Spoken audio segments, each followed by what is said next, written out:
This morning, police in Madison, Wisconsin are searching for answers after a 15-year-old student opened fire at a small private Christian school yesterday morning. One student and one teacher were killed and half a dozen others were injured. Police found the shooter with a gunshot wound and later pronounced dead. Natalie Rupnow has the very latest from New York. Singing, prayers, and tears at a vigil last night as a community in Madison, Wisconsin comes to grips with a tragic school shooting. Got a call coming in at Abundant Life Christian Church that's advising someone was shot. Police arrived minutes after a second grader called to report an active shooter just before 11 a.m. at the small private Abundant Life Christian School. Gonna let that soak in for a minute.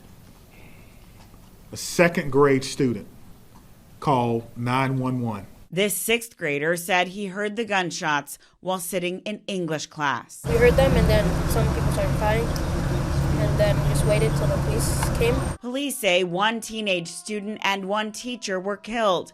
At least 6 other people were wounded. A speaker at last night's vigil said the teacher was a substitute for another educator who had called out sick. Meanwhile, police have identified the shooter as 15-year-old student Natalie Rupnow, who went by the name Samantha. They say she was pronounced dead on the way to the hospital, adding that a 9mm handgun was recovered from the scene. We're not going to rush the information.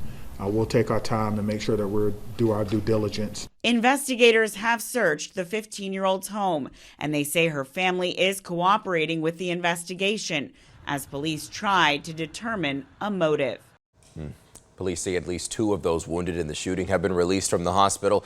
2 students have life-threatening critical injuries. The Madison police chief last night adds his agency is working with state and federal law enforcement in their investigation. They're also cautioning the public not to believe everything they read on social media about the shooting or the shooter.